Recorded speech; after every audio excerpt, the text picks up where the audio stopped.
Bismillahirrahmanirrahim. Assalamualaikum warahmatullahi wabarakatuh. Innal hamdalillah nahmaduhu wa nasta'inuhu wa nastaghfiruh wa na'udzu billahi min shururi anfusina wa min sayyiati a'malina. May yahdihillahu fala mudilla lahu wa may yudlil fala hadiya lahu. Asyhadu an la ilaha illallah wahdahu la syarika lahu wa asyhadu anna Muhammadan abduhu wa rasuluh. Allahumma shalli wa sallim wa barik ala hadzal nabiyil karim nabiyyina Muhammadin sallallahu alaihi wasallam wa ala alihi wa ashabihi wasallimu tasliman katsiran ba'du. Bapak dan jemaah sekalian yang saya hormati, yang semoga selalu berada dalam rahmat dan ridha Allah Subhanahu wa taala. Bersyukur kita pada malam hari ini diberikan kemudahan untuk melaksanakan ibadah sholat maghrib di Masjid Al-Falah yang kita cintai ini.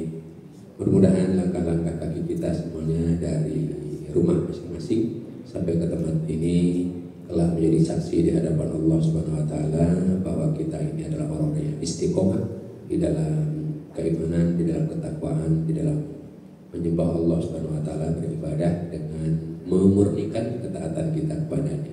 Dengan demikian mudah-mudahan Allah itu memasukkan kita ke dalam surganya. Amin ya Allah ya Rabbal Alamin.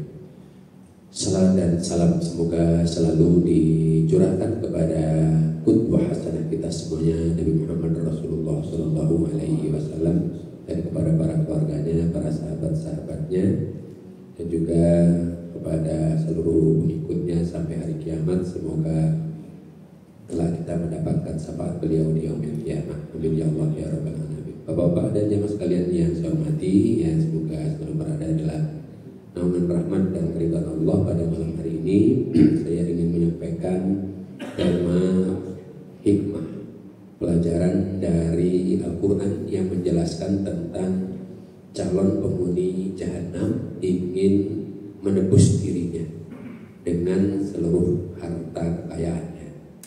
Jadi kalau kebiasaan di dunia, orang-orang yang musyrik, orang-orang yang kafir, orang-orang yang zalim itu senantiasa berusaha untuk menebus dirinya dari hukuman apapun, dari bentuk pembalasan dengan harta kekayaannya, dan kebiasaan itu ternyata diyakininya oleh mereka akan juga dilakukan pada saat kembali menghadap Allah Subhanahu wa taala di pengadilan yang tidak bisa ditolak keberadaannya. Ini berdasarkan petunjuk Allah di dalam Al-Quran surat Ar-Ra'd surat nomor 13. Ya, kita baca dari ayat yang ke-18. Allah berfirman di dalam Al-Quran surat Ar-Ra'd ayat 18, A'udzu billahi minasyaitonir rajim. Lilladzina istajabu li rabbihimul husna walladzina lam yastajibu lahu law anna lahum ma fil ardi jami'an wa mithlahu ma'ahu laftadaw bih ulaika lahum su'ul hisab wa ma'wahum jahannam wa bi'sal mihad. Dijelaskan di dalam ayat ini bagi orang-orang yang memenuhi seruan Tuhan. Insya Allah kita semua ya, bagi orang-orang yang memenuhi seruan Tuhan, yang diperintah Allah Subhanahu wa taala untuk selalu beribadah kepadanya dengan berbagai macam fasilitas yang Allah berikan tentu saja, apakah itu kesehatan tubuh kita, udara bersih yang Allah gratiskan kepada kita, rezeki yang Allah karuniakan kepada kita dalam bentuk ya kesehatan, kesehatan dan lain sebagainya. Mereka disediakan balasan yang baik. Nah, mudah-mudahan kita termasuk di dalamnya. Dan orang-orang yang tidak memenuhi seruan Tuhannya atau tidak memenuhi seruannya, sekiranya mereka memiliki semua yang ada di bumi dan ditambah sebanyak itu lagi, niscaya mereka akan menebus dirinya dengan itu. Orang-orang itu mendapatkan hisab atau perhitungan yang buruk, dan tempat kediaman mereka adalah jahanam, dan itulah seburuk-buruk tempat kediaman. Na'udzubillahi min dzalik. Jadi Allah membandingkan orang-orang yang selalu berbuat kebaikan, artinya berbuat kebaikan, memenuhi seruan Allah Subhanahu wa taala. Apa seruannya? Yaitu bertakwa, melaksanakan perintah-perintah Allah, meninggalkan larangan-larangannya, maka akan mendapatkan kehidupan yang baik, yang dimuliakan oleh Allah Subhanahu wa taala. Sedangkan orang-orang yang mengingkarinya, yang menolak untuk melaksanakan perintah seruan-seruan dari Allah, atau melecehkannya atau lengah terhadap seruan Allah Subhanahu wa taala, maka tempat kediaman mereka itu adalah neraka jahanam, dan mereka berusaha untuk melakukan tebusan. Seandainya mereka memiliki harta sepenuh langit dan bumi, ditambahkan yang sebanyak itu pula, mereka akan berusaha untuk itu. Apakah diterima? Maka dijelaskan dalam ayat-ayat berikutnya, afaman ya'lamu annama unzila ilaika mir rabbikal haqqu kaman huwa a'la kaman huwa a'ma innama yatadzakkaru ulul albab. Maka apakah orang yang mengetahui, yang memiliki pengetahuan bahwa apa yang diturunkan Tuhan kepada kalian adalah kebenaran, sama dengan orang-orang yang buta, artinya orang yang tidak mengetahui. Hanya orang-orang yang berakal sajalah yang dapat mengambil pelajaran. Siapa orang ulil albab yang dapat mengambil pelajaran? Insyaallah kita sekali lagi amin ya Allah ya Rabbi. Alladzina yufuna bi'ahdillahi wa la yanquduna al-mitsaq, yaitu orang-orang yang memenuhi janjinya terhadap Allah dan tidak melanggar perjanjian. Janji kita kan asyhadu an la ilaha illallah wa asyhadu anna Muhammadar Rasulullah, ditambah tidaklah diperintahkan kecuali beribadah dengan memurnikan ketaatan kepadanya dengan tidak melakukan kesyirikan. Jadi dibaca surat Lam Yakunil ya, di ayat yang kelima dijelaskan di situ bahwa Allah perintahkan kepada kita untuk beribadah dengan memurnikan ketaatan kita, tidak melakukan kesyirikan dalam bentuk apapun. Disitulah janji kita kepada Allah Subhanahu wa taala, yaitu janji untuk bertauhid. Apalagi kalau ini dalam doa iftitah kita sering membaca qul inna sholati wa nusuki wa mahyaya wa mamati lillahi rabbil alamin la syarika lahu wa bidzalika umirtu wa ana awwalul muslimin atau wa ana minal muslimin. Dan itu janji kita, sumpah kita kepada Allah Subhanahu wa taala, yaitu orang-orang yang memenuhi janji, yang tidak melanggar perjanjian. Itu orang yang mendapatkan rahmat, yang disebut dengan orang yang akan diberi pengetahuan. Walladzina yasiluna ma amarallahu bi, dan orang-orang yang menghubungkan apa yang diperintahkan oleh Allah agar dihubungkan, yaitu selalu berhubungan atau menghubungkan silaturahim, memperkuat persatuan dan kesatuan. Jadi jangan berpecah belah, sukanya berhubungan silaturahim, bagaimana menyatukan seluruh kaum muslimin. Jadi orang-orang yang menghubungkan, orang inginnya berpecah belah, ingin bercerai-berai, dia berusaha untuk menyatukan kembali. Dia berusaha untuk membangun ukhuwah, kekuatan kebersamaan. Walaupun tentu saja itu sulit, ya, karena masing-masing orang punya latar belakang pendidikan berbeda, keimanannya juga berbeda, kebutuhan dan kepentingannya juga berbeda. Tapi orang-orang yang berusaha terus-menerus untuk itu, maka dialah orang-orang yang disebut dengan orang-orang yang ulul albab tadi, yang berbeda dengan orang-orang yang tidak mengerti atau orang yang buta. Walladzina yasiluna ma amarallahu bihi ayyusala wa yakhshawna rabbahum, dan hanya takut kepada Tuhannya, dan mereka takut kepada Tuhannya yang maha melihat, yang tidak pernah bisa ditipu, yang CCTV-nya tidak bisa dihapus karena kepentingan apapun, pengawasannya melekat, yang rekaman ya, jejak digital ya, jejak perbuatan kita nggak bisa dihapus ya, dan mereka takut kepada Allah.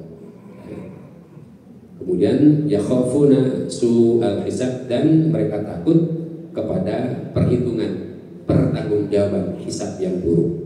Jadi oleh karena itu orang yang selalu waspada, selalu hati-hati terhadap perilakunya, baik dari lisannya, baik dari pikirannya, baik dari perbuatannya. Dia selalu waspada, jangan sampai pikirannya buruk, husnuzon kepada Allah, tidak yakin kepada petunjuk bimbingan keputusan sunnah dari Allah atau sunnah dari Rasulnya.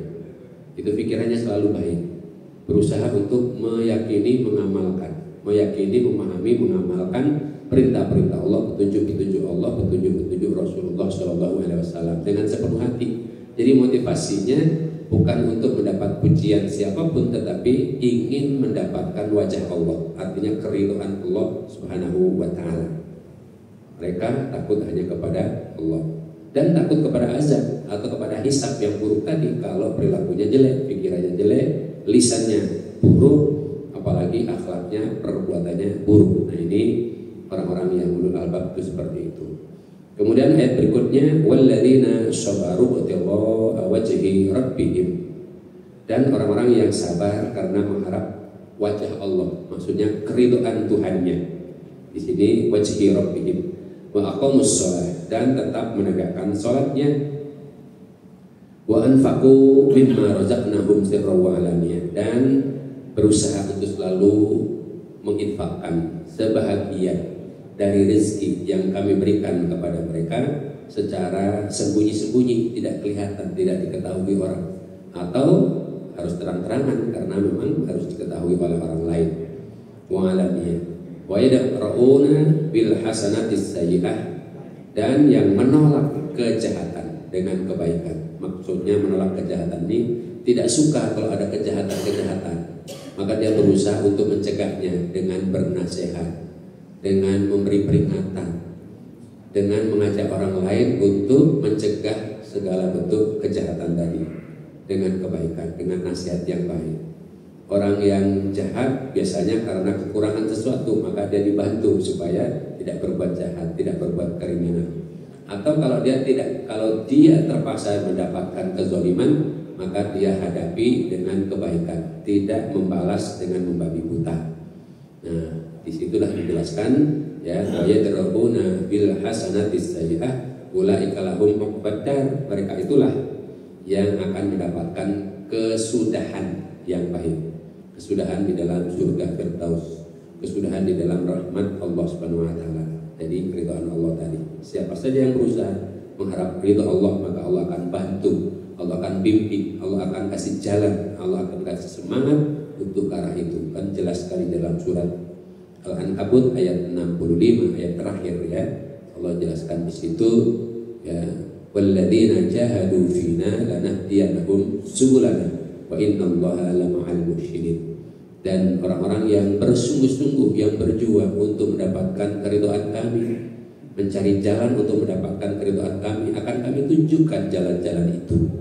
Dan Allah akan selalu membersamai atau bersama dengan orang-orang yang berbuat kebaikan. Baik dalam arti di sini adalah baik menurut Allah Subhanahu wa Ta'ala. Sebab baik menurut manusia belum tentu baik menurut Allah. Misalnya punya atasan pengennya berbuat jahat terus, maka anak buahnya mengikutinya, maka ini anak buah dianggap baik oleh atasnya, oleh atasannya kan gitu ya. Atau atasannya suka memberikan sesuatu walaupun memberi sesuatu ternyata untuk keburukan. Nah, dianggap atasannya baik kepada bawahannya. Nah, baik di sini bukan karena manusia, bukan baik di hadapan manusia, keridhaan manusia, tapi baik di hadapan Allah Subhanahu wa Ta'ala, yaitu segala sesuatu yang halal, bukan yang haram atau yang melanggar aturan-aturan Allah Subhanahu wa Ta'ala. Ayat 23.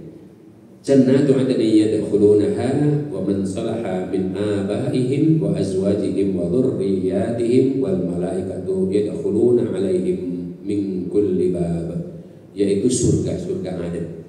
Jadi surga yang dijanjikan tadi, kesudahan yang baik, yaitu surga Aden. Mereka masuk ke dalamnya bersama dengan orang-orang yang soleh dari bapak moyang mereka, orang tua mereka, pasangan mereka, dan anak-anak keturunan mereka. Sedangkan para malaikat masuk ke tempat mereka dari semua pintu untuk mengucapkan salam, untuk memberikan keberkahan, untuk memberikan pelayanan dan sebagainya. Assalamualaikum bima sabartum fa ni'ma uqbad dar, sambil mengucapkan salam sejahtera. Semoga kebahagiaan senantiasa menyertai Anda atau kalian semua karena kesabaranmu ketika hidup di dunia. Maka alangkah nikmatnya kesudahan itu. Nah, inilah yang perlu kita jadikan pembanding tadi. Kalau orang mulia, orang baik, maka dia akan senantiasa mendapatkan kemudahan. Ya, dimanapun kita berada, kesempatan kita untuk selalu berbuat baik, gak perlu mengharap ucapan terima kasih dari orang yang kita tolong. Kita tidak kenal, kalau kita bisa menolong orang itu kesulitan, maka kita memberikan bantuan semampunya. Tidak harus besar, tetapi karena keikhlasan. Karena memberikan bantuan itu yang paling penting adalah keikhlasannya. Kalimat yang baik, pemberian maaf yang baik itu lebih baik daripada infak sedekah yang banyak tetapi sambil memaki-maki, sambil merendahkan, sambil menyakiti si penerimanya. Itu ibarat tanah lumpur liat yang ada di atas batu, kemudian diguyur hujan deras sehingga habis tidak berbekas. Meskipun banyak ya tanah lumpurnya nempel di batu tadi itu tebal dan sebagainya, tapi kalau diiringi dengan menyakiti si penerimanya atau merendahkan si penerimanya, maka ibaratnya di dalam Al-Quran dijelaskan seperti tanah liat yang lengket, yang tebal, yang menempel di atas batu, kemudian diguyur hujan sehingga licin, tidak berbekas sama sekali. Bapak dan jamaah sekalian yang semoga selalu berada dalam lindungan Allah Subhanahu wa taala, kandungan atau hikmah dari ayat-ayat yang kita bacakan dari surat Ar-Ra'd ayat 18 sampai 24, di mana yang pertama Allah menjelaskan tentang tempat kembali orang-orang yang berbuat kebaikan, orang yang berbahagia, yaitu orang-orang yang selalu memenuhi surat Allah Subhanahu wa taala. Artinya berusaha dari ilmunya, dari kesehatan fisiknya, kemudian dari segala fasilitas dari Allah yang diberikan kepada dirinya, karunia-Nya, maka dia kembalikan dengan berbuat kebaikan, yaitu untuk bertakwa, melaksanakan perintah-perintah Allah, meninggalkan larangan-larangan Allah Subhanahu wa taala. Tapi Allah juga menjelaskan tentang orang-orang yang celaka. Maka Allah berfirman di dalam surat Ar-Ra'd 18 tadi, orang-orang yang memenuhi surat Tuhannya, yakni yang mengikuti bimbingan petunjuk hidup yang diturunkan oleh Allah, yaitu Al-Quran dan Al-Hikmah, yaitu sunnah-sunnah Rasulullah SAW, keteladanan yang dilakukan oleh Rasulullah SAW. Jadi Rasulullah SAW ini orangnya lembut ya, kemudian jelas tegas gitu ya terhadap kekafiran, terhadap kemungkaran dan sebagainya, kezaliman tegas, tidak bisa disokong, tidak bisa ditipu ya. Dan kita harus meneladani perilaku dari Rasulullah SAW, lembut. Salah satu kelembutannya yang dikisahkan, saya masukkan di dalam YouTube dalam bentuk syair ya, yang dinyanyikan oleh seorang penyanyi di Arab Saudi ya. Jadi ada kisah ya, di hari raya Idul Fitri, Rasulullah itu kemudian setelah khutbah dan memberikan nasihat ya, kemudian ternyata di antara anak-anak yang bermain itu ada yang menangis. Anaknya bersenang-senang, dia kucel, kumel ya, menangis. Kemudian didekati, ya kenapa engkau menangis? Ya, kemudian dia menjelaskan anak itu bahwa ayahnya syahid bersama dengan Rasulullah SAW, sedangkan ibunya kemudian menikah lagi sehingga dia tidak punya siapa-siapa. Ya, sementara anak-anak yang lain tadi bergembira. Kemudian diusap oleh Rasulullah SAW kepalanya, maukah kamu apabila ya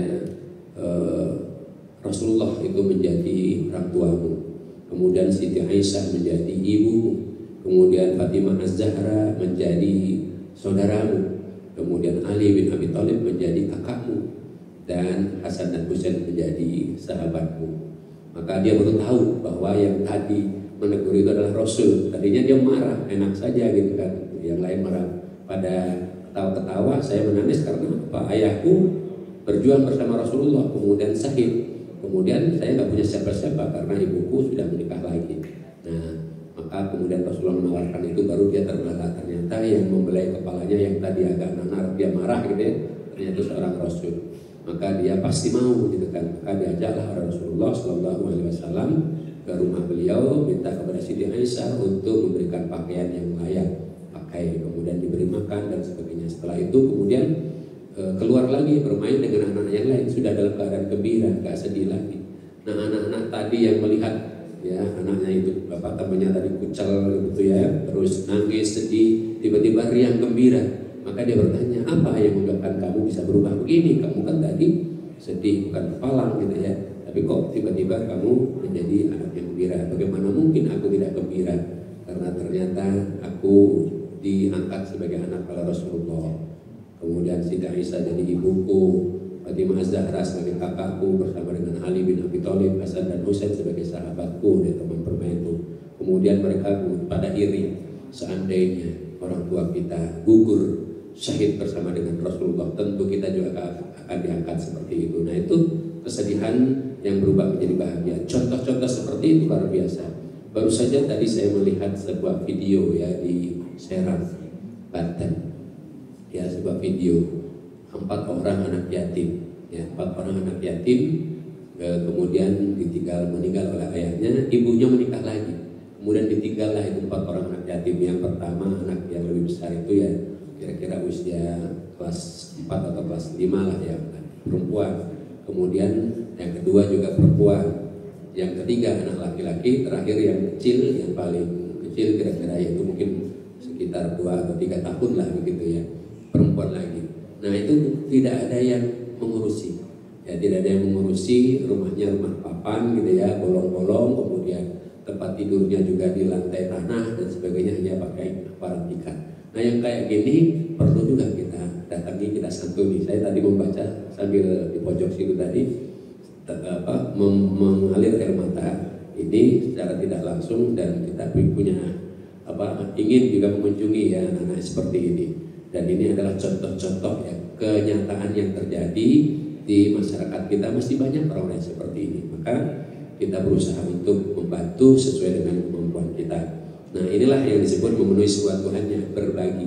Ya, inilah yang penting. Ya, karena itu di dalam ayat 18 tadi, orang yang taat kepada Allah dan Rasulnya, tunduk terhadap perintah-perintahnya, melaksanakan segala sesuatu yang kebaikan yang telah ditunjukkan Allah dan Rasulnya, ya, yang semua berita-beritanya atau kisah-kisahnya ya, dicantumkan di dalam Al-Quran dan diceritakan dalam kisah-kisah Nabi, perjalanan Nabi ya di masa yang lalu. Maka bagi orang-orang yang mengikutinya dengan baik, insya Allah akan mendapatkan balasan yang baik, yaitu pahala yang baik, yaitu surga Aden tadi. Maka ayat ini ya, disebutkan di dalam beberapa ayat yang lain yang sama ya. Misalnya orang-orang yang membuat kebaikan akan diberikan kemuliaan. Misalnya ya ucapan Iskandar Zulkarnain yang dicantumkan di dalam surat Al-Kahfi, diabadikan dalam surat Al-Kahfi, yaitu ayat yang ke-87 dan 88.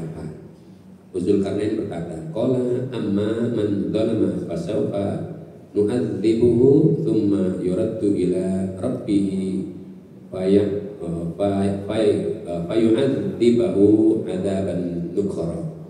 Dia Zulkarnain berkata, barang siapa yang berbuat zalim, kami akan menghukumnya, lalu dia akan dikembalikan kepada Tuhannya, kemudian Tuhan mengazabnya dengan azab yang sangat keras. Jadi ini Iskandar Zulkarnain ini adalah seorang raja ya, yang kekuasaannya dibimbing oleh Allah Subhanahu wa taala. Di dalam sejarah kerajaan yang ada di muka bumi ini ada 4 raja-raja besar. 2 yang diridhai Allah, 2 yang dimurkai Allah. Yang diridhai oleh Allah Subhanahu wa taala termasuk di antara adalah Iskandar Zulkarnain yang kisah-kisahnya dicantumkan dalam surat Al-Kahfi. Yang kedua adalah Sulaiman bin Daud ya, awalnya Daud kemudian diwarisi oleh Sulaiman.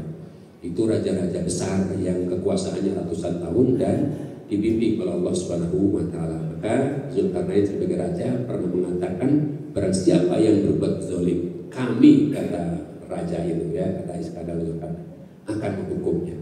Lalu dia akan dikembalikan kepada Tuhannya.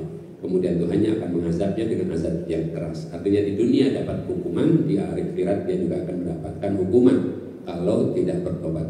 Kemudian lanjutan ayatnya, wa amma man amana wa amila shalihan falahu jazaa'al husna wa sanaqulu lahu min amrina yusra. Adapun orang-orang yang beriman dan mengerjakan kebajikan, maka dia mendapat pahala yang terbaik sebagai balasan, dan akan kami sampaikan kepadanya perintah kami yang mudah. Artinya orang-orang yang baik, yang beriman tadi akan diberikan kemudahan oleh raja tadi, yang dilindungi dari segala keburukan-keburukan, tidak dihukum begitu ya, salahnya diampuni karena selalu berbuat kebaikan.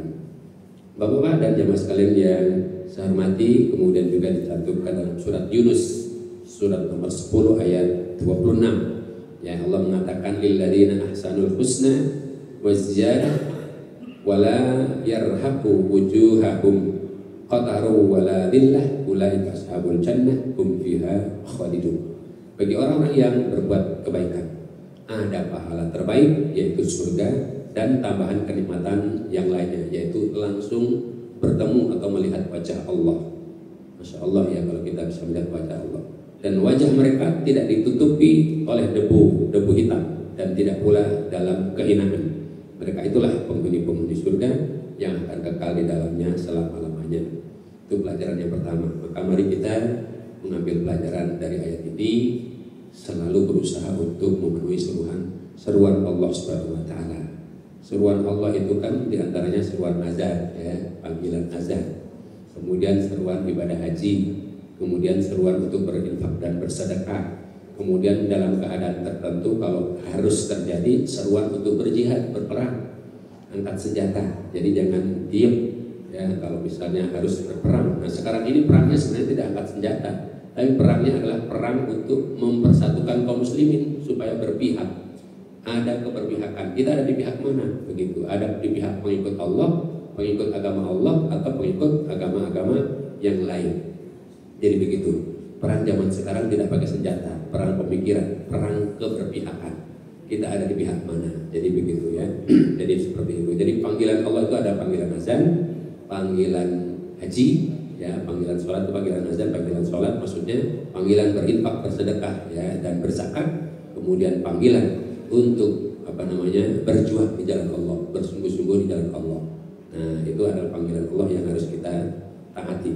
Kedua, orang-orang yang tidak memenuhi seruan Tuhan mereka, yaitu orang-orang yang tidak taat kepada Allah Subhanahu wa taala, kepada Rasulnya, maka sekiranya mereka mempunyai semua harta kekayaan yang ada di bumi ini, ditambah sebanyak isi bumi itu lagi besertanya, yakni kelak di kemudian hari seandainya memungkinkan bagi mereka menebus diri mereka dari azab Allah dengan emas sepenuh bumi dan ditambahkan sebanyak yang sama 2 kali lipatnya, niscaya mereka akan berusaha untuk menebus diri mereka dengan semua yang mereka miliki itu agar tidak disiksa atau agar bebas dari hisab yang buruk.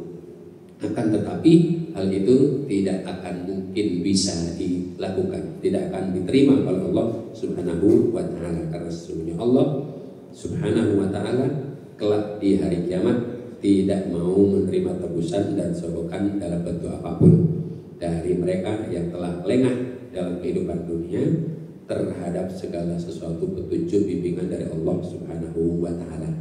Ini yang harus kita jadikan pelajaran. Jangan sampai kita termasuk dalam golongan orang seperti ini. Pelajaran ketiga, kepada orang-orang yang seperti tadi, yang buruk, yang tidak memenuhi seruan Tuhannya, disediakan perhitungan hisab yang buruk, menerima kitabnya dengan tangan kiri, dibenamkan dalam siksaan, ya. Ada yang sebatas lutut, ada yang sebatas dada, ada yang sebatas leher, ada yang tenggelam, ya. Jadi akan mendapatkan hisab yang buruk. Dan tempat kediaman mereka adalah neraka jahanam. Itulah seburuk-buruk tempat kembali, tempat kediaman di mana mereka akan kekal di dalamnya dan selama-lamanya ada di situ, tidak akan ada yang dapat menolongnya. Nah, itulah yang perlu kita juga takuti. Maksudnya kita takuti jangan sampai kita termasuk orang-orang yang seperti ini. Kemudian di ayat yang ke-19 ya, Allah memberikan perumpamaan orang yang mengetahui dan orang yang tidak mengetahui, orang yang cerdas dan orang yang dungu. Orang yang cerdas itu adalah orang-orang yang selalu berhati-hati di dalam hidupnya.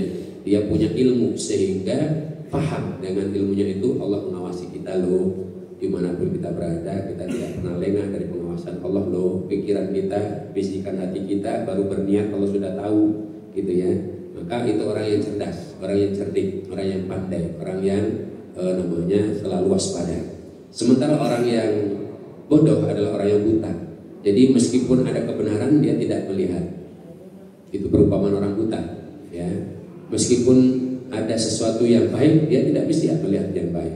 Nah itulah perbedaannya antara orang yang buta dengan orang-orang yang mengetahui. Jadi perumpamaan orang yang mengikuti petunjuk Allah dengan orang-orang yang mengingkari atau yang menolak bimbingan petunjuk dari Allah Subhanahu wa taala. Jadi kebenaran apapun yang ada tidak akan bisa diterima, tidak akan bisa dimengerti. Itulah orang yang buta, ya. Sehingga dijelaskan dalam ayat yang lain bahwa tidaklah sama antara penghuni surga dengan penghuni neraka. Penghuni surga itulah orang-orang yang beruntung, ya. Jadi orang-orang yang senantiasa susah diberi pengetahuan, ya.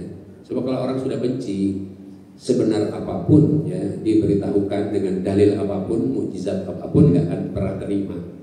Saya lupa di ayat berapa surat Al-An'am kalau tidak salah, ya. Jadi untuk meyakinkan orang musyrik, untuk merubah keyakinan orang-orang yang fasik, untuk merubah keyakinan orang-orang yang kafir tadi, itu susahnya bukan main. Mereka minta bukti, selalu minta bukti, selalu minta bukti. Istilahnya mukjizat. Bahkan Allah menjelaskan, saya ingat tadi surat Al-An'am, tapi saya lupa ayatnya berapa. Seandainya gitu, ya, malaikat-malaikat menjadi saksi, orang-orang hidup, orang-orang mati, orang tua mereka dari keluarga mereka dibangkitkan untuk menjadi saksi, mereka tidak akan terima kalau sudah membenci suatu kebenaran. Disitulah yang disebut dengan orang buta, ya, sehingga dia tidak pernah mau menerima. Karena apa? Urusan yang ditempuhnya, visi hidupnya adalah materi dunia. Artinya kebenaran itu harus dilihat dari bisa dirasakan, diraba, dilihat secara materi, kasat mata. Yang tidak bisa dilihat dia tidak akan percaya. Nah, inilah masalahnya. Jadi orang-orang yang seperti itu maka disebut dengan orang buta, ya, tidak mau mengetahui, sehingga kebenaran seperti apapun dia tidak akan bisa terima kalau tidak sesuai dengan hawa nafsunya, ya. Sehingga Allah nyatakan la yastawi ashabun nar wa ashabul jannah, ashabul jannati humul faizun. Surat Al-Asr ayat 19, ya, ayat 20. La yastawi ashabun nar wa ashabul jannah, ashabul jannati humul faizun. Tidaklah sama antara orang-orang yang penghuni neraka dengan penghuni surga. Para penghuni surga itulah orang-orang yang akan memperoleh kemenangan.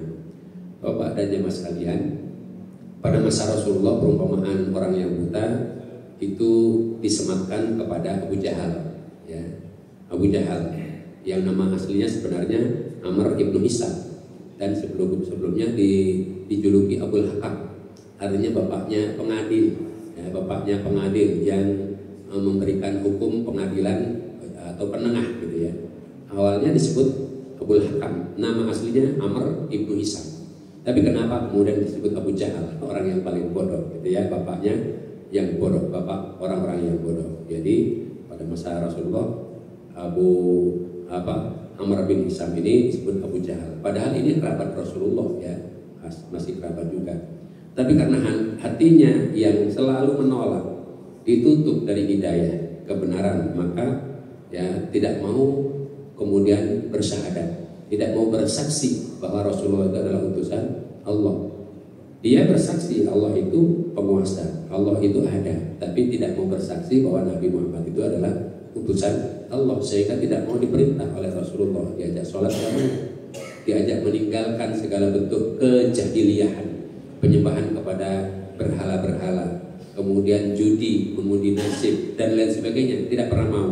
Ya, akhirnya kemudian makin menyimpang dan memerangi Rasulullah Shallallahu Alaihi Wasallam. Maka kemudian oleh Rasulullah Shallallahu Alaihi Wasallam disebut dengan Abu Jahal, ya, Abu Jahal. Sedangkan perumpamaan orang yang dapat melihat, ya, dapat melihat kebenaran disematkan kepada Hamzah bin Abdul Muthalib.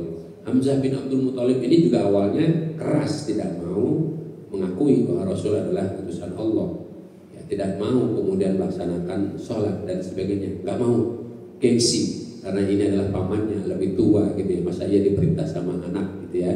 Jadi seperti itu. Tapi kemudian Hamzah bin Abdul Muthalib ini mendapatkan hidayah, ya, oleh Allah Subhanahu Wa Taala, segera mendapat petunjuk, kemudian beriman kepada kebenaran yang dibawa oleh Rasulullah Shallallahu Alaihi Wasallam dan menjadi pembela Rasulullah Shallallahu Alaihi Wasallam dan gugur, ya, di perang yang pertama kali dilaksanakan oleh Rasulullah, yaitu perang apa namanya? Yang pertama Badar, ya, perang Badar, gugur, sehingga tuannya atau komandannya para syuhada adalah Hamzah bin Abdul Muthalib. Karena ini juga berhadapan langsung dengan saudara sendiri perangnya, ya. Jadi seperti itu, maka dia disebut dengan orang yang mendapatkan hidayah, yaitu Sayyidus Syuhada, ya, tuannya para syuhada atau komandannya, pemimpinnya para syuhada. Pelajaran yang kelima, Allah menjelaskan dengan pernyataan bahwa hanya orang-orang yang berakal saja yang dapat menerima pelajaran, yang dapat membedakan mana yang baik yang buruk, yang mendapatkan furqan, mendapatkan sensor. Ibarat mobil, mobilnya canggih, ada sensornya. Jadi langsung ketika mau terpentok sudah ada rem otomatis, misalnya begitu, atau ada bunyi otomatis. Nah itu sensor. Nah itu yang disebut dengan orang-orang yang berakal. Sesungguhnya yang dapat memahami adalah orang-orang yang berakal, yang disebut dengan ulil albab. Nah, karakter ulil albab tadi dijelaskan ayat berikutnya, menepati janji, ikrar janjinya ditepati, bukan dusta, bukan janji banyak tapi diingkari, ya, hanya sekedar untuk menipu orang. B atau berikutnya, selalu berusaha menjaga hubungan silaturahim, bahkan dia berusaha untuk menyatukan yang terpisah, yang berpecah belah. Ada orang yang bermusuhan, dia berusaha untuk mendamaikan. Nah itu namanya orang yang ulul albab. Kemudian ciri yang berikutnya, dia tunduk dan patuh, takut hanya kepada Allah, tidak takut kepada yang lain. Dia hanya takut kepada Allah, sehingga kalau dia ditakut-takuti sedang dalam perbuatan kebenaran, maka dia tidak pernah surut. Ya, dia hanya serahkan dirinya hanya kepada Allah. Jadi tidak takut celaan, tidak takut cacian, tidak takut serangan, ancaman. Dia berjalan sesuai dengan yang diyakini, sesuai dengan petunjuk Allah dan Rasulnya, dan Allah akan melindungi orang seperti itu.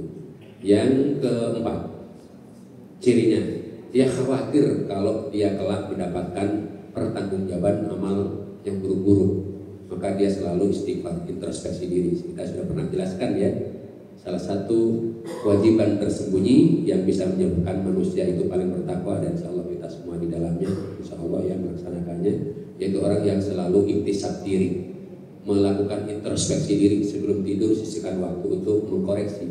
Hari ini tadi sejak bangun tidur sampai mau tidur kita kerja apa saja, apa yang kita lakukan. Karena apa? Takut kalau kita mendapatkan perhitungan, pertanggungjawaban, timbangan amal yang buruk-buruk, ya, sehingga bisa menyebabkan tergelincir di dalam siksaan api neraka. Nauzubillahi min dzalik. Kemudian yang kelima, cirinya karakternya sabar terhadap segala ujian dan cobaan yang pasti Allah gilirkan, pasti Allah akan kirimkan. Jadi tidak akan disebut orang yang beriman sebelum diuji dengan berbagai macam ujian dan cobaan.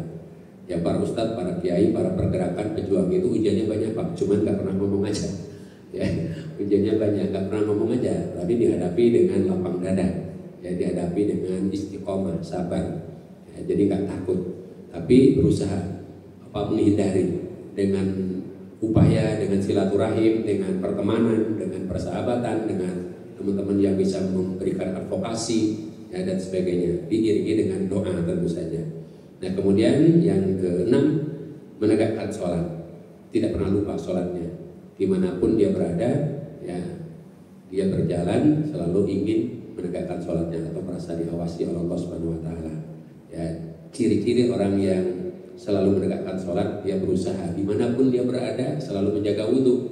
Jadi kapanpun waktu sholat tiba, dia dalam keadaan siap untuk melaksanakan sholat, selalu menjaga wudhu. Habis misalnya di jalan tol, dalam perjalanan, tiba-tiba ya pingin ke toilet gitu ya, wudhu lagi, sudah dijaga lagi. Nanti tiba di perjalanan atau di perjalanan ternyata ada macet, waktu sholat tiba dia sholat di dalam perjalanan itu, bisa sholat di kendaraan. Ya, jadi itu ciri-ciri orang yang yang diberikan hidayah, ulil albab, selalu menegakkan sholatnya, diiringi tentu saja dengan kebiasaan menjaga wudhu. Yang ketujuh, berusaha selalu menginfakkan sebagian harta yang diberikan Allah, rezeki dari Allah. Tetangga dekat, mungkin tetangga jauh juga, kerabat dekat, ya, dan juga kerabat yang jauh, dia berusaha untuk menyisihkannya, untuk berbagi, ya, yang dikaruniakan Allah. Kemudian yang ke-8, tidak membalas kejahatan dengan kejahatan. Dia bertahan dengan kebenaran, dia bertahan dengan kebaikan. Jadi tidak membalas kejahatan orang dengan berbuat jahat, tetapi dia bertahan dengan menegakkan kebenaran, melindungi hak-hak dirinya dengan tidak menyakiti orang lain atau tidak membalas. Ya, jadi ini ciri-cirinya, tidak membalas, tetapi dia bertahan dengan keyakinan dirinya bahwa dirinya berbuat benar. Artinya boleh melakukan konfirmasi, istrinya hak jawab, gitu ya, hak jawab untuk menegakkan kebenaran, menjelaskan kebenaran. Jadi ketika dijahatin orang, ditipu orang, dizalimi orang, dia berusaha untuk tegar, tetapi tegarnya itu kemudian tidak membalas, menyakiti. Nah, terhadap orang seperti ini, insya Allah ya Allah akan berikan kebaikan, yaitu berupa balasan surga aden. Dan kita berdoa mudah-mudahan kita termasuk di dalamnya. Amin. Allahumma inna nas'aluka ridhaka wal jannah wa na'udzubika min sakhatika wan nar. Dan itu janji Allah itu tidak hanya diberikan kepada kita, tidak hanya diberikan kepada orang-orang yang berbuat kebaikan tadi, tapi dimasukkannya bersama dengan bapak-bapaknya, ibu-ibunya, ya, maksudnya ibunya, neneknya, kakeknya, dan seterusnya, yang soleh-soleh, gitu kan, yang soleh-soleh, dan juga bersama dengan istri dan anak-anak kita. Insya Allah kita mudah-mudahan termasuk di dalamnya, ya. Nah, terakhir ya, dijelaskan di dalam hadis ya, Imam Ad-Dahhak mengatakan sehubungan dengan ayat yang ke-23, yaitu sebuah kota di dalam surga yang di dalamnya terdapat para nabi, para rasul, para syuhada, para imam, ya, orang-orang yang soleh, para siddiqin, dan para salihin. Inilah yang sering kita baca, yang kita doa, ya. Kita berharap supaya kita dimasukkan bersama dengan orang-orang yang diberi nikmat oleh Allah Subhanahu wa taala, yaitu para nabi, para siddiqin, para syuhada, dan para salihin. Demikian yang dapat kita sampaikan pengajian pada malam hari ini, yakni Allah beritahu orang yang zalim itu nanti akan menebus dirinya untuk bebas dari azab jahanam kalau dia punya, tapi tebusan itu tidak akan diterima oleh Allah Subhanahu wa taala dan tepatnya kekal abadi di dalam jahanam selama-lamanya. Mudah-mudahan kita tidak termasuk orang-orang yang dimurkai oleh Allah Subhanahu wa taala dan kita menjadi orang-orang yang diberi nikmat oleh Allah Subhanahu wa taala, kelak dimasukkan surga Aden, surga Firdaus bersama para nabi, para siddiqin, para syuhada, para salihin. Amin ya Allah ya rabbal alamin. Terima kasih, mohon maaf apabila ada kesalahan-kesalahan. Kepada Allah kita mohon pengampunan dan tutup dengan doa kepada majelis. Subhanallah wa bihamdika asyhadu an la ilaha illa anta astaghfiruka wa atubu ilaik. Billahi taufiq wal hidayah. Assalamualaikum warahmatullahi wabarakatuh.